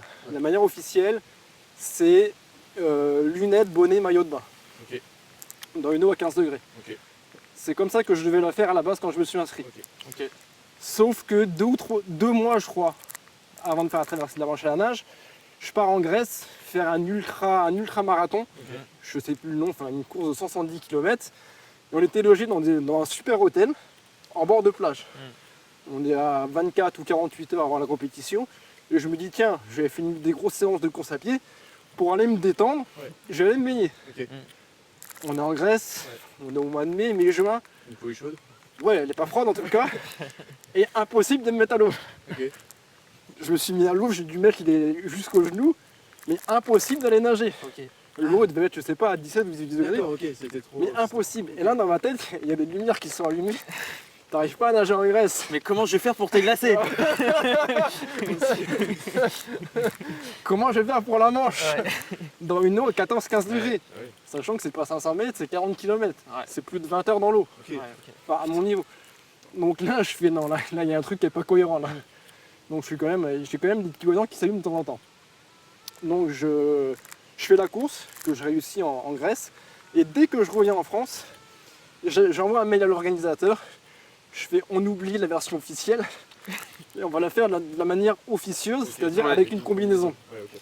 Mais par contre, le fait de la faire avec une combinaison, il n'y a plus d'huissier sur le bateau. Ok, donc. Parce qu'en fait, chaque athlète qui fait la traversée de manière officielle est inscrit dans un registre. Ok. C'est vraiment quelque chose de très officiel. Mais quand tu l'as fait en combinaison, c'est plus de manière officielle. Donc il n'y a plus d'inscription au registre, même si tu la termines, c'est pour toi. Ouais. Sauf qu'il n'y a plus d'huissier aussi qui contrôle la traversée. Donc les Anglais font ce qu'ils veulent. Ok. Et en fait, il faut savoir qu'on est plusieurs à la faire. L'organisation, rapidement, c'est ils te disent de venir en Angleterre. Ils te donnent un créneau d'1 semaine.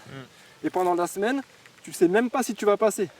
C'est-à-dire que tu peux payer 3-4 000 balles, Et tu payes combien? 3000 balles? à peu près 4 000 balles. D'accord. Il y a des sous-parquets, des sous un peu à droite, à gauche. C'est limite, hein. C'est vraiment du borderline. Je crois qu'il y a l'athlète français qui s'est fait amputer des 4 membres, Crozon. Dans son livre, je crois que j'ai lu son livre rapidement en diagonale, une semaine avant de faire la traversée de la Manche à nage, pour voir à quoi m'attendre. Et de mémoire, si je dis pas de conneries, lui, il y était une première fois, une semaine. Ok. Il est rentré en France, ils ne l'ont jamais appelé, ils ne lui ont jamais dit de faire la traversée de la Manche à nage. D'accord. Parce qu'il y avait d'autres nageurs avant lui qui n'avaient peut-être pas réussi, ou les créneaux avec les courants, les vents et compagnie, ça n'avait pas pu avoir lieu. Et en fait, moi, je suis resté une semaine en Angleterre, et le dernier jour, un matin, je reçois un SMS, je devais être à 1 ou 2 jours avant de retourner en France, départ ce soir à 23h. Ah oui. Direct, d'accord. Donc, Ah ouais. ok. Donc ouais, c'est D'accord, vraiment ok. très Bon, spécial. Ouais.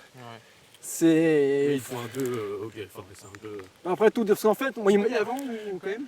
moi j'ai déjà tout payé. Ah oui, tu payes tout et on. Ah, Ouais, tu ouais. payes tout et après Ouais, ils peuvent ok. te la mettre là où je pense. Et en fait, pourquoi ils m'ont arrêté? Parce que derrière, il devait avoir d'autres nageurs. Petite pause rapidement pour vous dire que malheureusement les micros viennent de nous lâcher à ce moment précis. Donc la fin de cette partie en eau froide sera de mauvaise qualité audio. Mais vous inquiétez pas, pour compenser, il y a des anecdotes assez drôles et assez sympas qui arrivent. Et évidemment, la qualité sera totalement normale pour la deuxième partie en studio et la fin de cet épisode. Bonne écoute à tous et merci d'être toujours là. Moi, ils avaient dû calculer, allez, 20 heures maximum. Ouais, c'était Sauf que j'aurais peut-être fait en 25 heures ou un peu plus. Sauf que le fait d'aller moins au bout, bah, peut-être que ça aurait retardé ou annulé d'autres nageurs. Donc ils se sont dit, on arrête tout, t'es trop lent. Tu vas nous niquer notre business, on a encore des sous à prendre. Voilà, c'est très mafieux. Je comprends ça. Bon. T'as d'autres questions ou pas? Moi c'est bon, je sais pas si t'as. Moi c'était une question vraiment très rapide. Est-ce que t'as déjà halluciné sur une épreuve? Des hallucinations? Ouais. Moi je pensais que t'allais dire non au final, j'ai failli pas la poser. Ok. Si. Alors, les premières, il y a eu tellement, mais la première c'était c'est le Mont Blanc, c'est la UTMB. Après je fais la CCC, Courmayeur champion Chamonix en 2008 et en 2009 donc l'UTMB. Et le final de l'UTMB, c'est le même final que la CCC. Et le final de l'UTMB, on se reprend encore un col comme ça, on se reprend encore un mur. Et ce mur, j'avais eu du mal à le passer à la CCC. Et là, j'étais au 140e kilomètre, ou 130e, et j'étais claqué. Si je me rappelle, en fait, j'arrive au bout, il y a le dernier ravitaillement. Et de visu, en fait, je vois plein d'athlètes qui sont assis. Et je fais, mais ils sont cons ou quoi? Ils sont assis alors que l'arrivée, elle est peut-être dans 5-10 km. Non, ils étaient sous champignons. Non, et en fait, on m'a dit qu'il reste pas 5-10 km, mais qu'il en reste 20. Et je me rappelle, en fait, je suis comme eux, je vais m'asseoir. En fait, ça me casse le moral. Parce que 20 km en montagne, c'est pas pareil. c'est des heures et des heures. Et en fait, quand je repars, c'est là qu'en fait que je visualise le même final de la CCC. Et je commence à bugger dans ma tête, à vouloir appeler l'organisation pour qu'on me valide l'UTMB, mais que je vais me faire le final après, parce que j'ai pas envie de faire la dernière partie. Les 20 km qui me restent à faire, j'ai pas envie de les faire. Enfin, je suis sec, et je commence à halluciner. Il y a des gens qui me doublent. Je comprends pas pourquoi ils me doublent. Je comprends plus ce que je fais là. Et à un moment donné, ça se remet à l'endroit. Et moi, j'ai compris qu'il fallait encore faire ce dernier col pour être finir. Mais les plus belles hallucinations que j'ai eues, c'est au Tour des Géants, où j'arrive sur un cours d'eau comme ça, on devait traverser, bien sûr il y avait un pont, et j'arrive au niveau du cours d'eau, il devait y avoir beaucoup de vagues et tout ça. Et là, 3 mecs avec des tasses. Et là, je vois plein de truites, les sauter dans tous les sens. Ah oui. Et là, à ce moment-là, je savais ce qu'étaient les hallucinations. Parce que j'en avais vu avec l'UTMB et tout ça. Je sais, vous n'allez pas me niquer les poissons. Je sais que vous n'existez pas. De toute façon, il n'y a pas de truite dans cette rivière. Il n'y en a pas, il n'y a que des saumons. Et je m'arrête et je me concentre. Impossible. Les truites, mais ça saute partout. C'est incroyable. Ça doit Je fais putain, ils m'ont niqué. Et là, je repars, peut-être, je sais pas, 1 heure, 2 heures, 3 heures. Et je retombe sur le même scénario. Un cours d'eau à traverser et des truites de partout. Et je fais là, vous allez pas me niquer le deuxième fois. Et là, je me concentre, Est-ce que tu peux rester un peu conscient quand même en ayant de l'hallucination? Ah oui, parce que quand tu sais ce que c'est après les hallucinations, quand tu es sous hallucination, tu sais que tu l'es. Ça va être particulier quand même. Et là, je vois plein de poissons et je fais, vous ne faites pas une deuxième fois. Et je me concentre, et à force de me concentrer, l'eau elle devenait comme ça. En fait, il y avait plein de vagues, mais je vois les vagues, je vois plus les trucs. Et après, je continue. Bon, ça, c'est les deux plus belles. Et la plus belle que j'ai eue, c'était au Mexique. Dans mon premier DK Ironman en 2015. En fait, il faut savoir que les hallucinations, ça arrive quand tu es très fatigué par rapport à l'effort. Et on est au Mexique, on doit être au 7e ou 8e jour de compétition. Et on passe comme dans presque un sous-bois. Il faut savoir que la nuit, quand tu es fatigué, les sous-bois, tous les arbres, elles ont une forme humaine. Tu te sens regarder de partout. T'es vraiment fatigué là. Mais après tu le sais. Et là, on passe dans le sous-bois qui était éclairé et un coupure d'électricité. Et là, j'ai eu les plus belles hallucinations de ma vie. Mais tellement belles que je me suis arrêté et j'ai regardé le spectacle. C'était un spectacle un Walt Disney quasiment. Il y avait un grand dragon, mais je me rappelle, tous les arbres avaient des couleurs de partout. Je vois un grand dragon, mais qui était magnifique. Et je me suis arrêté, j'ai regardé le spectacle. Magnifique. J'ai continué un petit peu et à un moment donné où j'ai pris vraiment peur, c'est que j'ai vu une véridique, j'ai vu trois morts-vivants en fait sortir de terre et venir vers moi, comme s'ils voulaient m'agresser ou me manger. Et à 1 mètre avant d'arriver à moi, ils ont disparu. Et puis, j'ai fait ça, le dégât, ça me fait plus rire. Et j'ai tracé, les lumières sont revenues, et tout a disparu. D'accord, ok. Et la dernière anecdote des hallucinations, parce que je l'ai eu tellement, et c'était au Tour des Géants avec le Belge, qui m'a fait découvrir la course. Ouais. À la fin, on s'est raconté nos hallucinations, et le Belge, il fait, j'étais dans la forêt, j'ai vu un photographe de la compétition, j'ai enlevé ma veste pour que mon dossard soit affiché, je me suis mis devant le photographe, et arrivé devant lui, c'était un arbre. Et là, nous, avant qu'on devienne 3 morts vivants et qu'on hallucine, on va foutre la tête sous l'eau, on va clore l'épisode en rivière. Bon, bonne expérience. Ouais, top, ça fait du bien, ça réveille. Du coup, est-ce que tu as pensé arrêter pour de vrai à un moment? Et ou est-ce que tu as eu un moment où tu t'es dit stop, c'est pas possible, soit pendant une course, soit totalement après, tu t'es dit bon là c'est bon, j'ai fait le tour, j'arrête. Et qu'est-ce qui t'a retenu de pas arrêter aussi et de continuer du coup? Alors dans l'arrêt, j'ai déjà arrêté, dans le sens où j'ai commencé ma carrière en ultra-triathlon en 2014 par la découverte du triple Ironman de Lenzane. Je vais aller un peu plus largement dans la question que tu m'as posée. Mais quand j'ai mon premier titre mondial en 2016, la dernière course, elle est au Mexique, sur un quintuple Ironman. Et en fait, à l'issue de cette course, je sais que pour moi, l'ultra-triathlon, c'est fini. C'est-à-dire qu'en fait, de 2017 inclus jusqu'à 2021 inclus, j'ai arrêté. Okay. Alors, c'est pas que l'ultra-triathlon que j'ai arrêté, c'est que j'ai arrêté le sport. C'est-à-dire que je franchis la ligne d'arrivée au Mexique, je dois faire 76 kilos. Je reprends l'ultra-triathlon aux États-Unis en 2022, je fais plus de 90 kilos. Ok. Donc là, un gros gap qui a changé d'un coup. Okay. Donc j'ai déjà arrêté pendant plus de 6 ans, volontairement. C'était pas une blessure ou quoi que ce soit. C'était qu'en fait, mon contrat chez les pompiers de Paris s'est terminé. Il a fallu que je me réoriente professionnellement. Donc je me suis mis à mon compte dans l'immobilier, la formation, les investissements. Ça a duré ça a été beaucoup plus long que je le pensais. Alors, quand j'arrête en 2016, je sais que mon objectif, c'est de reprendre. Je sais qu'il n'y aura pas 2017, 2018, 2019, je ne sais pas. Mais tout ce que je sais, c'est qu'il n'y a pas 2017. Et donc, parce que je me mets tout simplement, toute mon énergie que j'ai mis pendant quelques années dans le sport, je mets tout dans l'entrepreneuriat, dans ma reconversion professionnelle, familiale et tout ça. Et en fait, moi, je fais pas partie de celles et ceux comme... Je l'entends énormément. Moi, je ne suis pas du tout drogué au sport. Ouais. C'est-à-dire que moi, tu m'enlèves le sport, je fais autre chose, quoi. Ouais, voilà, mon focus. C'est ça d'ailleurs qui est intéressant. La nuance de ce que tu fais, parce que la majorité des gens vont être drogués au sport. Ouais, parce que toi, si tu arrêtes, en vrai, totalement. Ouais. Bon, j'ai plein d'autres activités. Voilà, je vais développer. Ça sera moins difficile. Ça n'a rien à voir avec le sport encore, mais je vais développer peut-être ma marque de rhum, ma marque de bière. Parce que voilà, j'aime bien le rhum, j'aime bien la bière. Je vais peut-être apprendre à jouer d'un instrument de musique. J'aimerais bien apprendre à jouer de la guitare. J'aimerais bien aussi apprendre à parler l'anglais couramment, peut-être même d'autres langues étrangères. Chose que je n'ai pas réussi à faire jusqu'à présent, parce que soit j'ai pas la volonté, soit j'ai pas l'énergie. Parce que l'entrepreneuriat, la famille, les enfants, le sport, les déplacements, le quotidien me prend énormément d'énergie, et l'énergie, c'est pas illimité. Voilà, c'est limité. Donc il y a plein de choses que moi je suis très curieux, que je voudrais faire, mais que je ne peux pas faire.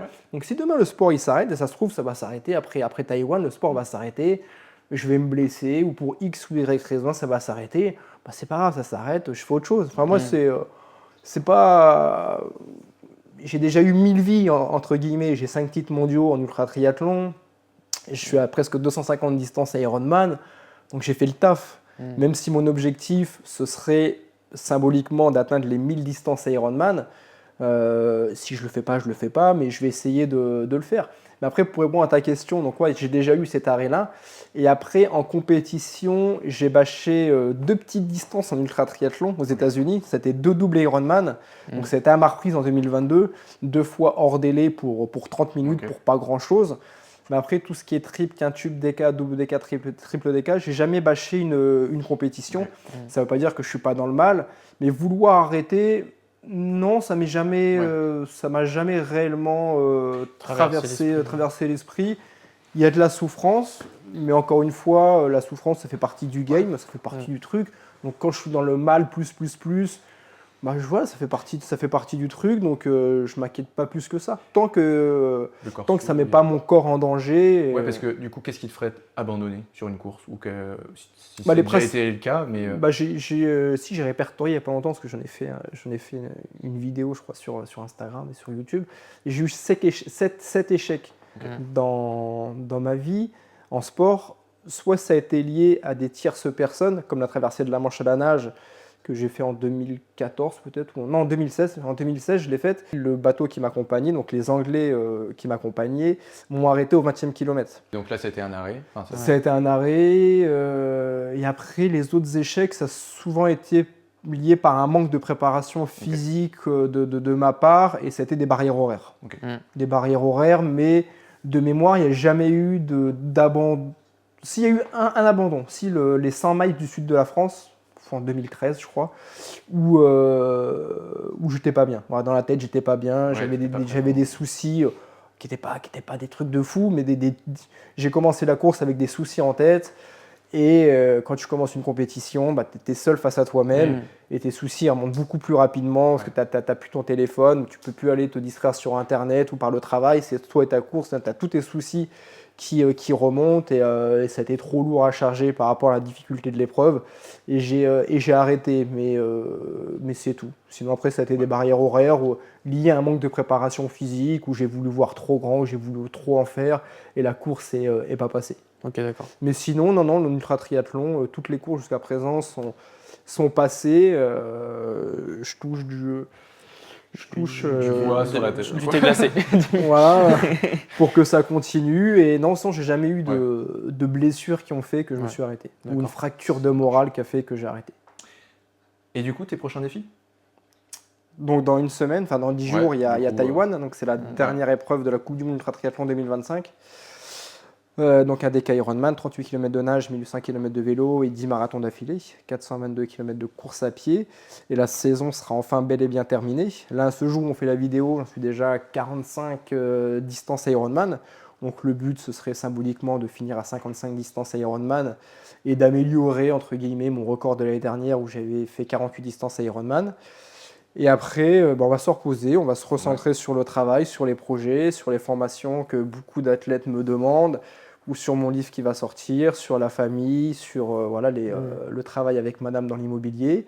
Donc pas que défi sportif, c'est aussi un défi ah oui, quotidien. que sport, ah oui, complètement. Ouais. Et après, on va se projeter tout doucement sur 2026. Et ça reprendra sûrement en Afrique du Sud avec le DK Ironman pour la 2e édition. Et le but, c'est d'aller là-bas pour défendre mon titre, parce que j'avais remporté la course l'année dernière, je veux dire. Et après, pour 2026, il y a un autre très gros projet, mais vraiment du très très lourd, mais du monstrueux même. S'il dit ça, c'est que vraiment. Déjà si que tout est monstrueux. Si ça vient de lui, c'est vraiment non, mais là, c'était un apéritif. Là. Tout ce qui s'est passé, c'était vraiment un apéritif. C'était vraiment une mise en bouche. Voilà, j'en parlerai pas plus. Ça sera peut-être parce que le projet il est en train d'être mis en place. Ça va être très compliqué de le mettre en place. Mais le jour où il sera officialisé, ce sera l'occasion de se revoir et de faire un focus sur ce projet. Donc, quand je dis que c'est monstrueux, ce sera monstrueux. Ah bah avec grand plaisir. Ça me tease le truc là. Donc, prochain épisode. Mon truc monstrueux. Ouais, je pense que ce sera officialisé peut-être avant la fin de l'année, je l'espère, mais allez, plutôt premier trimestre 2026. D'accord, ok, génial. Et au-delà des chiffres, donc c'est beaucoup de marathons successifs, d'épreuves de distance et de temps, de chrono.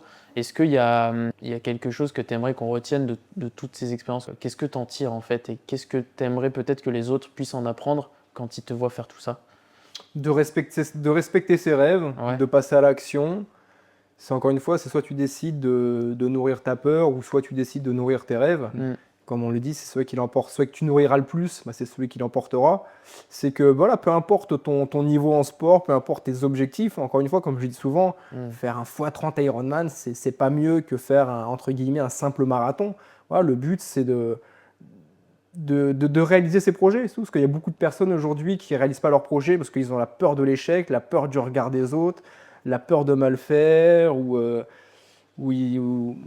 où la société leur a mis en tête que c'était impossible, que c'était compliqué. Moi, la moralité, en fait, de mon premier Ironman que j'ai fait donc à Nice en 2011, la moralité de cette histoire, qui est pour moi ma plus belle histoire sportive, hein, comme je dis, j'ai eu 5 titres mondiaux, j'ai remporté des x10 Ironman, x20 Ironman, x30 Ironman. Et moi, mon plus beau souvenir sportif, c'est l'Ironman de Nice. Ouais, c'est le premier. C'est mon plus grand, parce qu'en fait, la marche était tellement haute que... Bah, tu venais sans préparation. Sans Ouais. très peu de Tu préparation, connais pas j'avais jamais trop. fait de triathlon, la marche était énormissime. Et en fait, il faut savoir qu'à partir du moment où j'ai annoncé ce projet, je me suis fait, je ne vais pas dire déglinguer dans tous les sens, mais je me suis fait critiquer dans tous les sens parce que les gens connaissaient mon niveau en sport. Ils savaient que j'étais un bon coureur, mais ils savaient que je nageais comme une clé de 12 et que j'avais pas de vélo et que j'avais rien à faire dans cette discipline. Surtout quand mon projet est arrivé aux oreilles de certains athlètes, triathlètes qui avaient un très bon niveau et qui n'avaient jamais osé faire un Ironman. Donc se dire, ce petit con là, il fait même pas de triathlon. C'est un sport qu'il n'aime même pas. Il va faire un Ironman, il va sur un terrain que moi, j'ose pas aller. Enfin, je me suis fait un peu critiquer par tout le monde. D'accord, ok. La société qui va dire que pour faire un Ironman, il faut un très bon niveau en triathlon. Un Ironman, c'est 6 mois de préparation, ceci, cela. Alors, il n'y a pas que du faux dans tout ce qui est dit. Mais la moralité de cette histoire, en fait, c'est que si j'avais écouté cette société, cette même société aurait fait que je n'aurais pas passé à l'action et que 5 ans plus tard, cette même société m'aurait privé d'un premier titre mondial en ultra-triathlon. Ouais, c'est elle qui aurait dicté un petit peu tes choix de vie. Voilà, et mes que choix, même parce si que, ce serait passé, quoi. Parce que elle m'aurait pas catalogué comme un triathlète, donc j'ai rien à faire sur un Ironman. Sauf que j'en ai décidé autrement, j'ai décidé de passer à l'action. Alors ça a été dur, hein, j'ai eu mal au ventre, j'ai eu cette boule au ventre, le regard des autres, tout ça, mais la finalité, c'est que j'ai terminé cet Ironman. Tant bien même que j'aurais été échec, ça m'aurait permis de voir où j'ai été échec. Peut-être une barrière horaire en natation, peut-être une case vélo, peut-être que malgré que je sois coureur, l'enchaînement de la natation et du vélo aurait fait que le marathon, j'aurais peut-être pas réussi à le faire. Mais au moins, j'aurais vu de moi-même où j'aurais été échec et ça m'aurait permis de le recommencer plus intelligemment. Alors que la société, elle va rien m'apprendre. Oui, c'est ça. À part me dire que je suis nul, que j'ai pas le niveau, tout ça, je le sais déjà, quoi. Il n'y a pas besoin de me le dire, je le sais moi-même. Donc, le plus important, c'est d'apprendre à se connaître. Voilà, moi, si je suis passé aussi à l'action, c'est que j'ai appris à me connaître. J'aime les défis un peu fous, j'aime repousser mes limites. J'essaye de le faire avec le vécu le plus intelligemment possible. Mais voilà, c'est passer à l'action, voilà, tout simplement. Et y croire. Et y croire. C'est le point de base avant tout ce qu'on va faire. Avoir ton intention. Ah ouais, c'est Comme ça, on en a déjà la parlé. bonne intention. Voilà, j'ai tenté de traverser de la Manche à la nage, j'ai pas réussi, mais que le jour où je vais la reprendre, parce qu'il y aura une deuxième suite, il y aura une suite, je serai là où j'ai échoué, je serai ce qui m'a manqué. J'ai fait l'ascension du Mont Blanc la première fois en solitaire. J'ai pris un baudrier, une corde, des mousquetons. Je suis parti tout seul à 4110 mètres. Ouais. C'était très très dur. Ce que je conseille, mais alors absolument pas de faire, parce que là, le delta risque, il est juste énorme. Ouais, c'est hyper risqué de faire ça. Donc ça, je le conseille pas, mais encore une fois, parce que j'ai appris à me connaître. Ouais. J'ai sûrement eu de la chance aussi, peut-être, ce jour-là. Ouais. Malgré que c'est pas non plus l'Everest, hein. Ça reste le Mont Blanc. C'est une très belle ascension avec ses difficultés. Mais je l'ai fait aussi tout seul. Enfin, après, il y a des trucs. Okay. Donc, écrire sa propre vérité. Voilà, apprendre à se connaître. Et on a tous notre vérité. Et ne pas avoir peur du regard des autres et de l'échec. Ça fait partie du game. Suivre son chemin. Son chemin de vie, ouais. Magnifique. C'était un réel plaisir de partager de parler de tout ça. Ouais, merci à vous. On a appris pas mal de choses. Ouais, faut qu'on se bouge, hein, Emilia. Il faut qu'on se mette à l'ultra. Pas forcément, mais si ça peut apprendre, si ça par rapport à votre communauté, si ça peut lancer certaines personnes de se mettre en mouvement, certaines personnes qui avaient peut-être des projets, des rêves, mais qui n'étaient pas encore passées à l'action, ou tout simplement se dire, tiens, lui, il a fait ça, tiens, j'y pensais pas, peut-être que ça pourrait m'intéresser, et passer à l'action. Avec prudence. Il n'est jamais trop tard en fait, parce que c'est ça aussi qu'on retient, je trouve, quand on parle de ce que tu as fait, c'est qu'il y a plein de gens qui disaient que c'était peut-être... Quand tu parlais de l'âge, ouais, bien sûr, il n'est jamais trop tard. Ouais. Donc en fait, il est trop tard quand on l'a décidé, peut-être. L'âge n'est pas un frein, c'est la tête. Ouais, c'est la tête qui va faire avancer le corps, donc oui, tu peux avoir des problèmes, blessures, trucs, mais derrière, si ta tête veut, en soi... le corps suivra. Le corps suivra. Où c'est qu'on peut te retrouver ? Sur Instagram, YouTube ? Essentiellement Instagram et YouTube, ouais. Et mon site, sinon site internet monsieurperformance.fr. Mais celles et ceux là, qui veulent me suivre régulièrement, surtout qui veulent suivre mes prochaines compétitions d'ultra triathlon, c'est Instagram où je fais à peu près, sur un deck Ironman, je fais à peu près entre 40 et 50 réels Ok. du début de l'arrivée de la Cool. compétition jusqu'au D'accord. départ. Donc ça permet à chacun Top. de suivre la suivre, ouais. compétition, de Donc se mettre c'est- en immersion avec Ouais. moi C'est cool. et de voir ce qu'est un DK Ironman, de voir un peu la souffrance qu'il y a dans cette compétition, les moments de joie aussi, les plaisirs, voir aussi mes remontadas, parce que sur 90% des courses, je sors dernier ou dans les derniers de la natation. Ouais, et après, tu... Et après, ma particularité, c'est que souvent je finis premier après. Donc, Ok. faut pas s'inquiéter. On regarde, on fait oh merde. Et là, à la fin, Voilà, Ouais. si vous me voyez dernier C'est après normal. 38 km de nage, no stress. C'est que le début. c'est normal. Et je pense pas que la vidéo sera sortie quand tu seras à Taïwan, mais Juste pour, après. pour les prochains défis que tu feras, vous pourrez Rendez-vous suivre. 2026. Ouais, vous pourrez suivre ça et puis avec le monstre qui arrive, on en reparlera du coup peut-être. J'espère. Ensemble. Ouais, je pense. Bon allez, merci beaucoup. Merci à vous. Merci pour d'avoir regardé et puis pour nous soutenir, abonnez-vous, cliquez sur cette cloche, rejoignez-nous tous sur les réseaux sociaux. Et puis à une prochaine. Et à une prochaine. Et Chuku Chaka. Chuku Chaka, on dit toujours Chuku Chaka, c'est l'espagnol. Chuku Chaka. 1, 2, 3.